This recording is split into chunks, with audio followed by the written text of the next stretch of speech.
예수께서 고향 회당에서 가르치시자 많은 사람들이 듣고 놀라서 말했다고 합니다. 이 사람이 어디에서 이런 모든 것을 얻었을까? 이 사람에게 있는 지혜는 어떤 것일까? 그가 어떻게 그 손으로 이런 기적들을 일으킬까? 우리는 청중의 첫 번째 발언, 이 사람이 라는 표현에서 이미 청중들의 마음과 태도를 읽을 수 있습니다. 비아냥거림이죠. 이들은 이미 가르치는 이가 마리아의 아들 목수이고 야고보와 요셉과 유다와 시몬의 형임을 이미 알고 있었습니다. 나사렛이라는 주먹 많은 조그마한 동네에 예수님의 어머니의 이름과 심지어는 그의 형제들까지의 이름도 다 알고 있었던 청중이 예수님의 이름을 몰랐을 리 있겠습니까? 그럴 리 없지요. 이름을 알면서도 굳이 이 사람이라고 말한 것은 우리는 그 내용을 잘 모르지만 앞서 예수님이 회당에서 가르치셨던 그 내용이 못마땅했거나 불쾌했다는 표징이죠. 어머니 마리아의 이름을 알고 있는 동네 사람들이 예수의 아버지 요셉의 이름을 몰랐겠습니까? 그럼에도 불구하고 대부분 아버지의 이름을 누구의 아들 이렇게 말하는 유대 가부장적 전통을 무시하고 그의 어머니의 이름을 대며 마리아의 아들 목수 아니야? 애비 없는 아들이라는 모욕적 표현이자 예수님의 다윗 후손이라는 그 정통성을 폄훼하려는 아주 의도적인 중상모략이 이 단 한마디 이 사람이 라는 단어 속에 총체적으로 포함되어 있었던 것이죠. 더군다나 목수? 그 누구도 그를 청해 무슨 사회적 가르침을 청할 수 있는 그런 사회적 신분이 아닙니다. 알고 있었습니다. 다 알아. 그런데도 그를 의도적으로 마리아의 아들 목수 아닌가? 그렇게 불렀죠. 우리는 예수님의 과연 어떤 가르침이 청중들을 그토록 기분 나쁘게 만들었는지 알 수 없지만 마가는 어쨌든 청중이 예수님을 달갑지 않게 여겼다고 합니다. 그래서 예수님은 예언자는 자기 고향과 자기 친척과 자기 집 밖에서는 존경을 받지 않는 법이 없다 말씀하시고 단지 몇 명 병자들에게 손을 얹어서 고쳐주신 것밖에는 아무런 기적도 행하실 수 없었다고 합니다. 기분 나빠서 기적을 행하지 않았다는 게 아니라 하시고 싶어도 기적을 행할 수 없으셨다는 것이죠. 그렇습니다. 기적은 언제나 상호적 만남의 사건입니다. 아픈 사람의 믿음과 예수님의 자비로우신 능력이 만날 때 치유 사건은 일어나는 것인데 믿지 않는 청중들에게 무슨 기적이 일어날 수 있었겠습니까? 이 사건 직전에 여러분들은 다 압니다. 예수께서 수많은 기적을 일으키시고 마지막으로 야이로의 회당장 딸을 살려내고 혈류증 앓는 여자를 치유해 주셨죠. 그런데 정작 자기 고향 사람들은 자기를 믿지 않았던 것이죠. 그래서 마가는 예수님께서 그들이 믿지 않는 것에 놀라셨다라는 한 문장으로 이 단락을 맺습니다. 그렇죠. 그들은 믿을 수 없었습니다. 아니, 믿지 않으려고 한 것입니다. 나사렛 작은 동네에서 그의 아버지 어머니가 누구인지도 알고 지금은 청년 목수이지만 그의 어릴 적부터 자라온 것을 보아온 사람들의 눈에 장남으로 호르몬이를 모시고 많은 형제 자매를 부양하기 위하여 교육도 제대로 받지 못한 청년 목수인 예수가 그렇게 놀라운 가르침을 주는 것이 믿기지 않았겠죠. 그래서 그 놀라움은 곧바로 경멸과 무시로 바뀐 겁니다. 믿기지 않아서가 아니라 믿기 싫었던 것입니다. 이들의 돌변하는 태도에 예수님은 이들이 믿지 않는 것에 놀라시면서 예언자는 자기 고향과 자기 친척과 자기 집 밖에서는 존경을 받지 않는 법이 없다, 이렇게 말씀하십니다. 사실 이 말은 유대, 그리스, 로마 세계에 아주 굉장히 잘 알려진 격언, 잠언의 하나였습니다.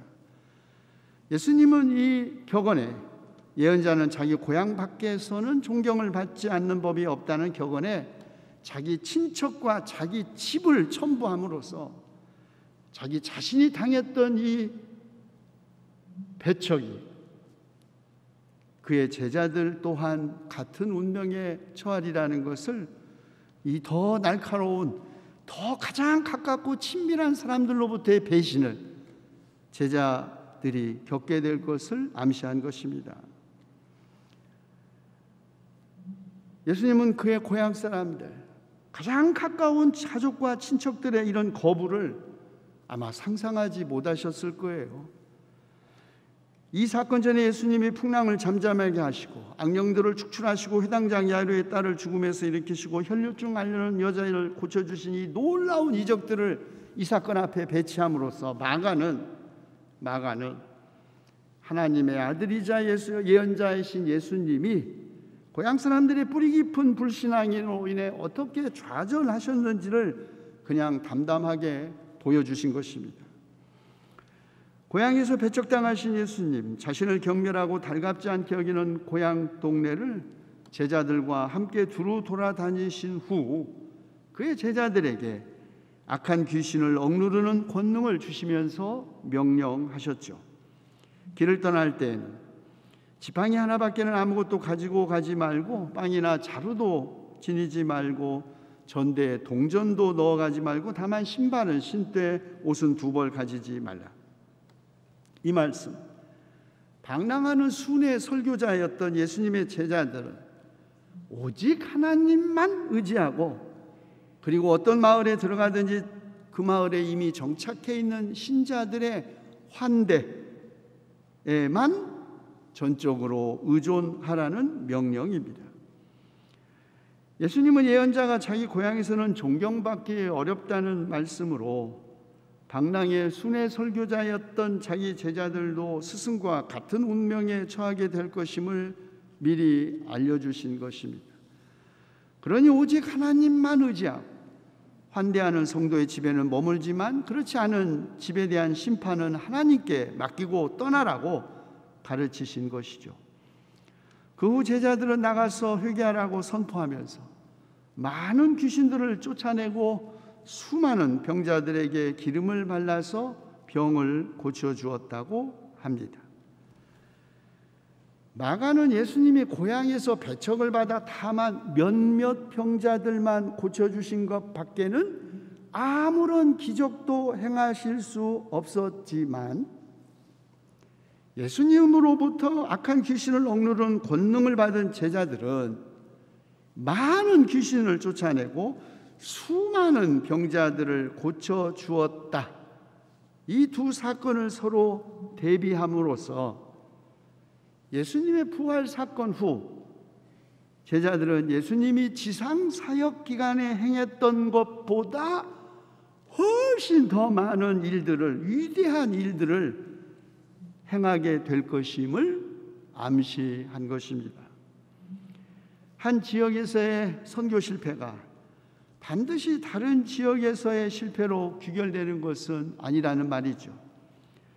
하나님 나라의 비밀은 겨자씨, 누룩과 같아서 처음에는 약하고 작아서 잘 보이지 않지만 그 작은 씨앗 안에 이미 창대한 마지막을 품고 있는 나라라는 말입니다. 이렇게 약한 데서 강해지고 약한 데서 완전해지는 하나님의 능력의 비밀, 사도 바울의 삶에서도 드러납니다. 고린도 교회 적대자들은 바울을 사도로 인정하지 않았습니다. 그것은 무엇보다 바울이 역사에 예수님을 본 적이 없다. 그리고 그의 편지를 읽으면 상당히 무게감 있고 막 굉장히 힘 있는 사람처럼 보였는데, 아니 정작 만나보니까 허리는 굽고 대머리에 안질에 걸려서 눈은 잘 안 보이고 한 작은 힘없는 노인, 게다가 말주변도 변변치 못했기 때문이었습니다.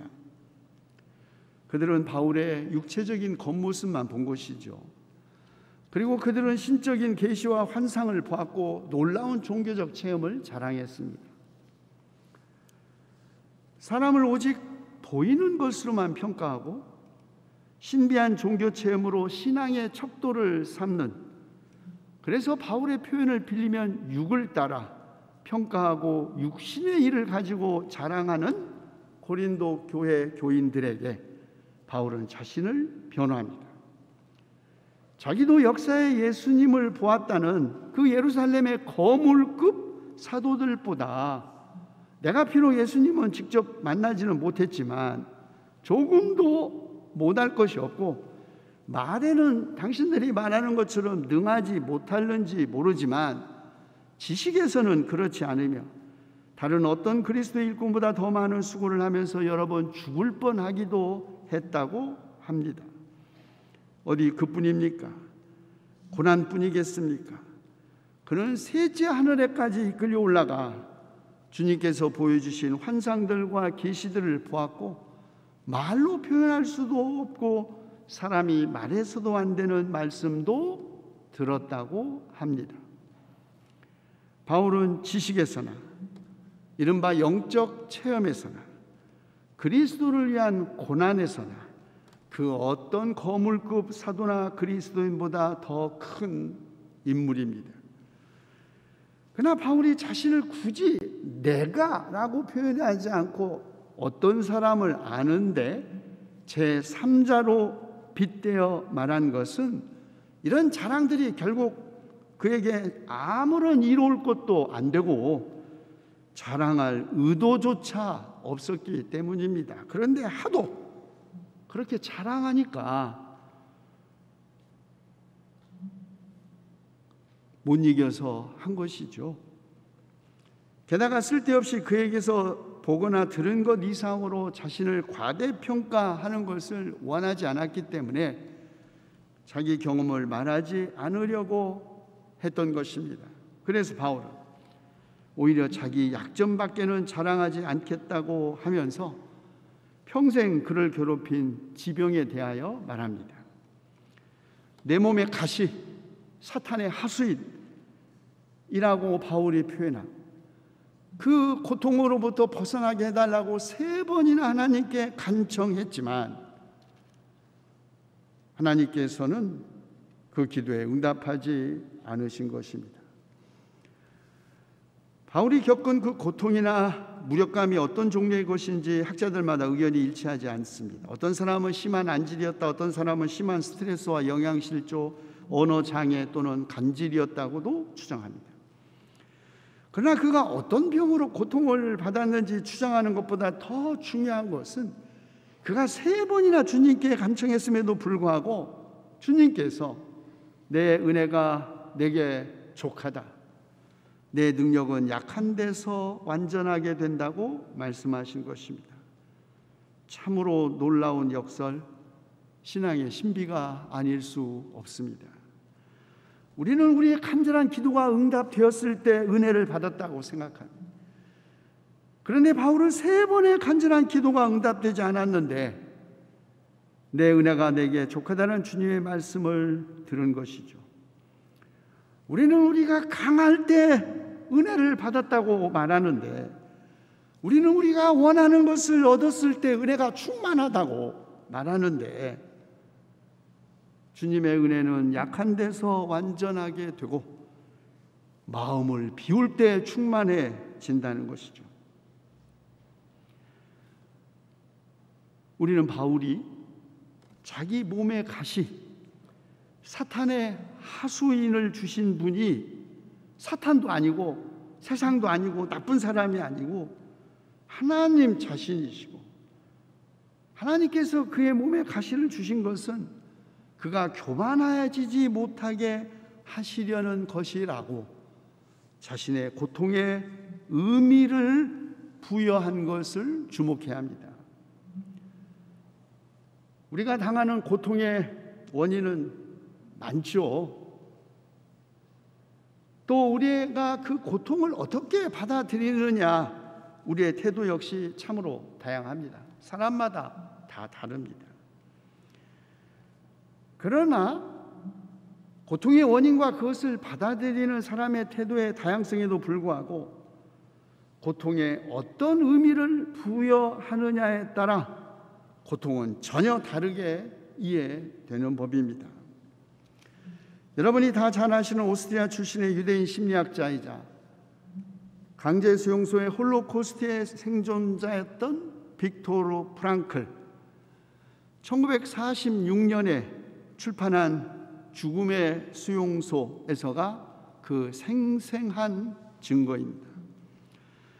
우리말로는 죽음의 수용소에서 이렇게 번역되었지만 본래 이 책의 독일어 원제는 그럼에도 불구하고 삶을 긍정하기, 트로츠뎀 야 사겐 zum Leben, 한 심리학자의 강제 수용소 경험입니다. 그럼에도 불구하고 인생이 살만한 가치가 눈꼽만큼도 없다고 생각되는 절망적 상황 속에서도 삶을 긍정하기, 이것이 그가 경험한 것입니다. 영어로는 인간의 의미 탐구, 이렇게 번역되었죠. 빅토르 프랑클은 죽음의 수용소에서 살아서 어떻게 해서든지 가족을 찾겠다는, 어떻게 해서든지 살아남아야 한다는 희망을 가진 사람들만이 고압전기 흐르는 철조망에 자기 몸을 던지지 않는다는 것을 보았습니다. 종교학자 칼뱅은 기도에 대한 응답에는 두 가지 종류가 있는데 우리는 목적과 수단을 구분해야 한다고 지적했습니다. 주님은 우리가 합당하게 추구하는 목적을 허락하시지만, 그러나 우리가 원하는 수단대로 우리에게 허락하시지는 않는다는 것이죠. 구하는 자녀에게 좋은 것을 주시는 하늘에 계신 아버지께서 어찌 자녀들의 간절한 간구를 외면하시겠습니까? 그럴 리 없죠. 다만 하나님은 그저 우리가 원하는 수단대로 그렇게 허락하시지는 않는다는 말입니다. 바울은 자신의 삶을 통하여 이것을 깨달았습니다.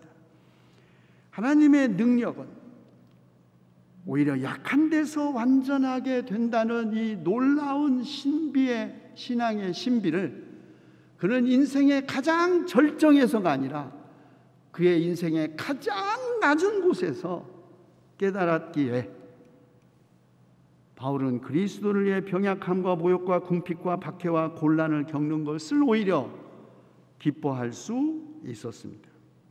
은혜는 그리스도 안에서 작용하는 인간에 대한 하나님의 사랑의 관계입니다.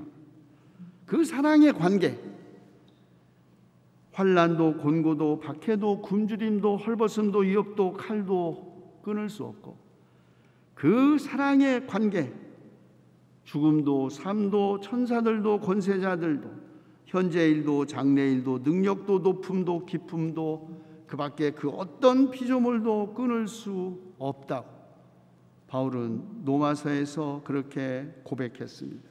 그렇습니다. 십자가에 달리신 그리스도의 사랑이 가장 극심한 고통이나 가장 낮은 비천함도 견딜 수 있게 해주었고 바울의 사도적 선교 활동을 수행할 힘을 주었습니다. 하나님의 능력이 약한 데서 완전해지는 것은 하나님의 어리석음이 사람의 지혜보다 더 지혜롭고 하나님의 약함이 사람의 강함보다 더 강하기 때문입니다. 그러므로 사랑하는 성도 여러분, 우리 기도가 금방 응답되지 않는다. 우리의 믿음이 아직도 기적을 일으키지 않는다고 실망하거나 절망하지 맙시다. 하나님의 능력은 오히려 약한 데서 강해지고 완전해진다고 하셨으니 우리의 약함을, 우리의 믿음 없음을, 우리의 고통을 부끄러워할 필요가 없지요. 세상은 우리가 생각하는 것보다 훨씬 더 충분히 고달프고 우리는 충분히 고통에 시달리고 있습니다. 하나님은 이런 세상에서 우리가 약하고 무능하고 수동적으로 살기를 원하시는 분이 아닙니다. 우리가 약할 때 오히려 더 강해질 수 있는 것은 오직 그리스도께서 우리의 약함 안에 머물러 계실 때입니다. 그러므로 그리스도의 능력이 우리 안에 머물러 있게 하기 위해서 우리는 우리의 약함을 오히려 기뻐해야 합니다. 기도합시다. 내 능력은 약한 데서 완전하게 된다는 주님의 말씀 우리가 의지하고 기도하오니 주님, 우리가 더 이상 우리의 인간적 약함, 세상의 구조적 악함 때문에 절망하지 않게 하시옵소서. 우리 주 예수 그리스도의 이름으로 기도하옵나이다. 아멘.